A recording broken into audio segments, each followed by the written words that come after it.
Sobre el crecimiento económico del país, es que el Banco Central lo ha anunciado hace pocas horas, podrá haber una proyección de 4% apalancado en el consumo de los hogares. ¿Cómo va a hacer eso? ¿Cómo se determinará a través de indicadores? Le preguntamos a nuestro siguiente invitado, el gerente general del Banco Central del Ecuador, el economista Guillermo Villa. Buenos días. Muy buenos días, Byron. Muchas gracias por la invitación. Un saludo cordial a toda la ciudadanía que nos sintoniza. También mis mejores deseos para usted y para todas las familias ecuatorianas en este nuevo año. Muchas gracias, lo mismo, gerente.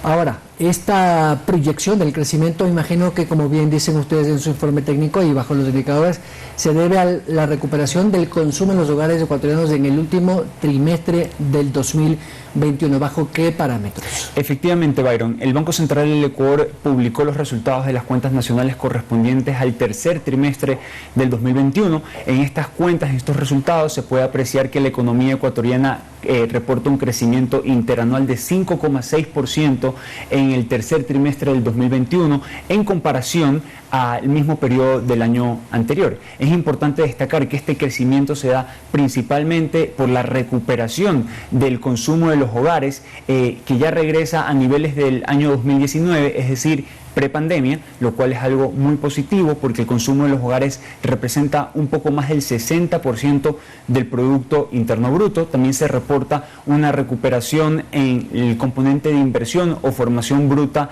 de capital fijo, y finalmente el gasto de gobierno dirigido a los sectores de salud y educación para atender la pandemia también fue un componente muy importante en esta recuperación.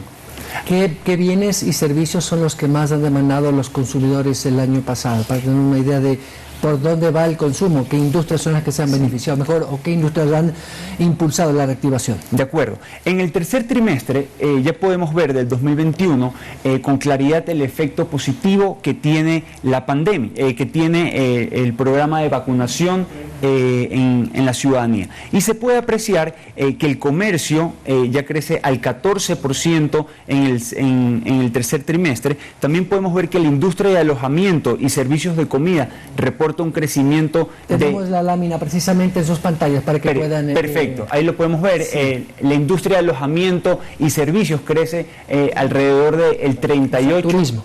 Del turismo, que está relacionada con el turismo, lo cual es muy positivo.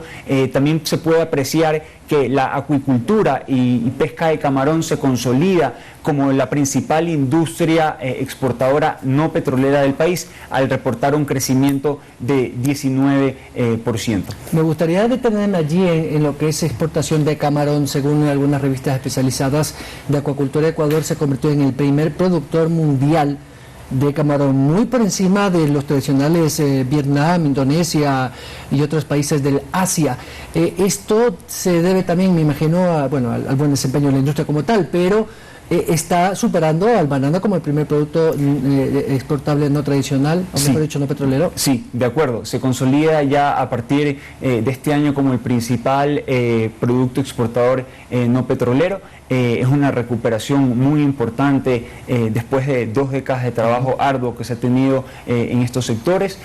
Se comienza ya a diversificar también el destino de exportación del camarón, lo cual es muy positivo. Y las técnicas también que se comienzan a utilizar dentro de la industria camaronera son muy positivas porque ya se camina hacia la electrificación, lo cual es muy positivo para nuestro país. También me gustaría destacar, Byron, si me permite, que el crecimiento que se da en el tercer trimestre del 2021 permitirá que el crecimiento anual para el año 2021 sea igual o superior al 4%. Y eso son muy buenas noticias porque la previsión inicial que se tenía de crecimiento económico para el 2021 era de 2,8%.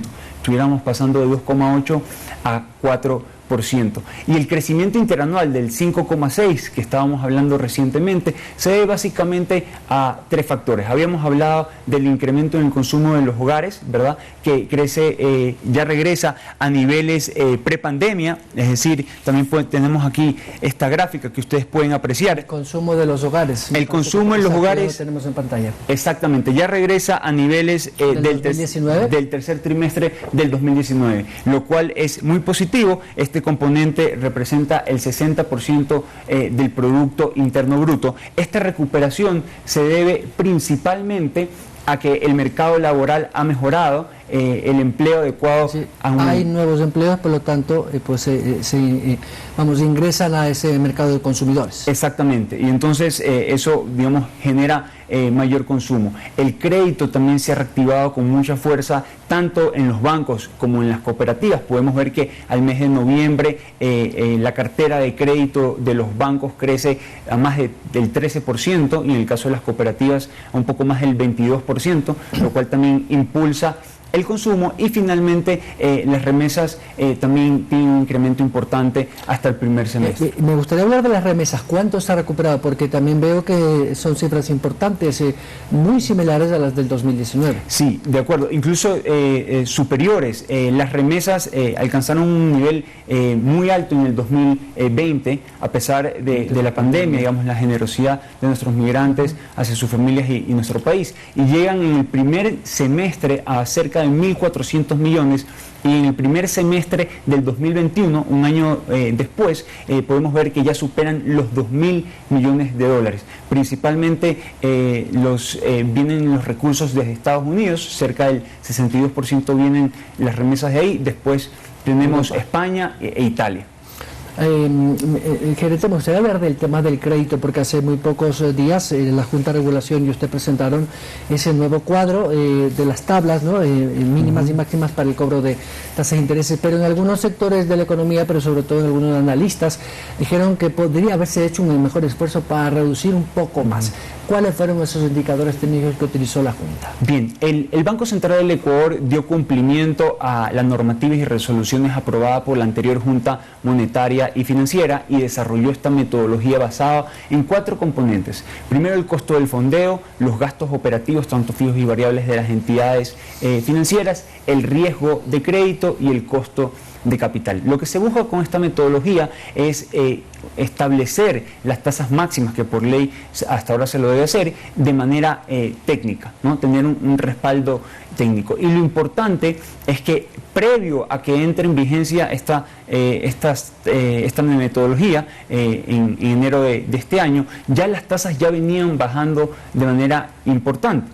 Por eso lo que hace esta metodología es recoger los principales indicadores financieros y macroeconómicos que básicamente demuestran que hay una mejoría en las condiciones económicas y financieras. Pero hay que tener presente que estas tasas no habían cambiado desde el 2018. Entonces, desde el 2018 han permanecido sin cambios. Entonces, lo que hay es una mejoría respecto al 2018, cuando las condiciones del país evidentemente eran diferentes porque no habíamos tenido una pandemia. Ahora, la buena noticia es que previo a que entre en vigencia esta metodología, ya las tasas venían bajando. La tasa activa referencial, o la promedio ponderada, digamos, de cada uno de estos segmentos crediticios, estaba por debajo de las tasas máximas que se establecen en los segmentos crediticios. Pongamos un ejemplo, primero, el crédito de consumo y el crédito financiero. Vamos al crédito, al microcrédito. Okay. En el microcrédito la tasa máxima hasta diciembre era de 28,5, y en promedio las entidades estaban prestando a 19,82%.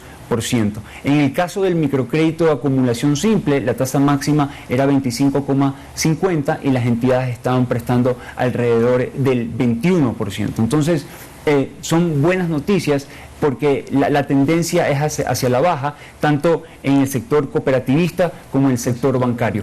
Y la idea es que este esfuerzo que se está haciendo desde las entidades financieras privadas sea complementado con programas desde la banca pública, que el presidente de la República anunció el día de ayer, que serán liderados por Banecuador. A eso quería referirme. Este crédito de 1% a casi 30 años plazo, claro, será máximo hasta 5.000, es para reactivar a ese sector de la economía que no tiene acceso al crédito formal, que muchas veces se ve pues obligado a buscar al chulco o al sector no formal de la economía o del mundo financiero. Sí.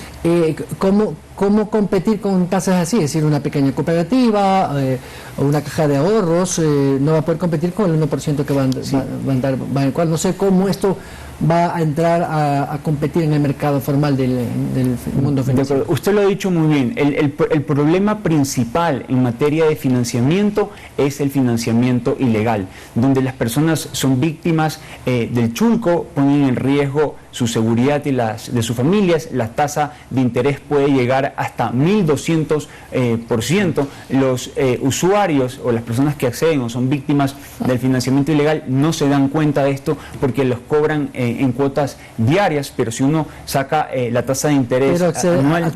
acceden al dinero, que es lo que le interesa al pequeño emprendedor que no entiende del tema financiero realmente, y claro, le es tan difícil acceder a un crédito porque le piden tantos trámites, tantos requisitos, que la gente pues se desalienta y cae presa de estas cosas. ¿Cree usted que con estos créditos de Banecuador podría disminuirse ese mundo, digamos, paralelo de los créditos informales? Justamente ese es el esfuerzo que se está realizando tanto desde el sector público como privado. Hoy en el sector privado ya se puede dar microcrédito con aprobación en menos de 48 horas, lo cual es muy positivo para los emprendedores en nuestro país. Y desde la banca pública también se está siguiendo ese ejemplo a través de este programa que busca dar financiamiento a tasa del 1% de interés anual y hasta 30 años plazo, créditos que oscilan entre 500 y 5.000 dólares, dirigidos para emprendedores de la agroindustria, de la pequeña industria y también del sector agrícola, con un énfasis muy importante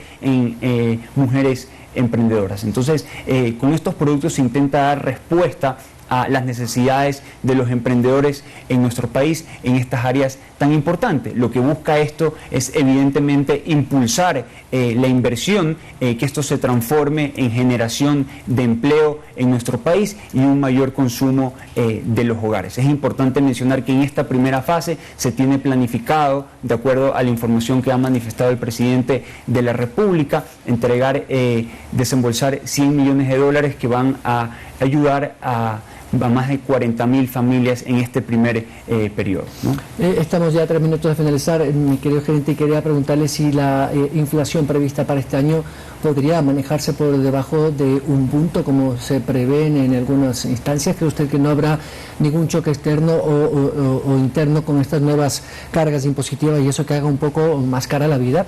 Decían que eso puede tener un impacto en la inflación.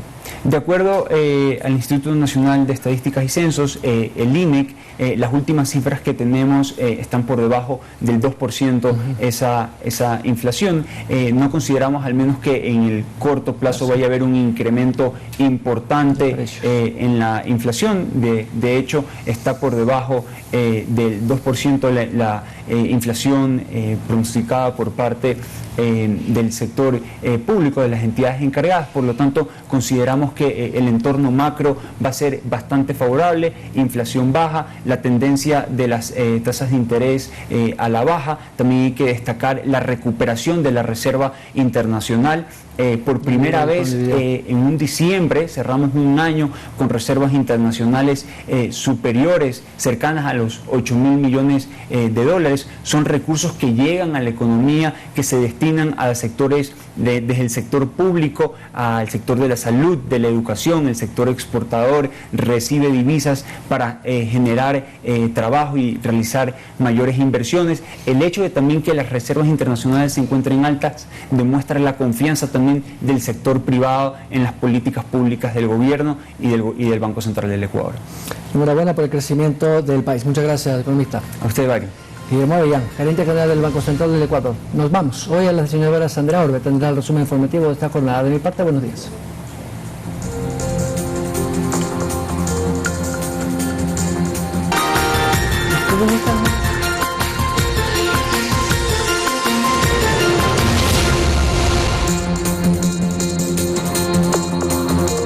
Te presenta una forma de cocinar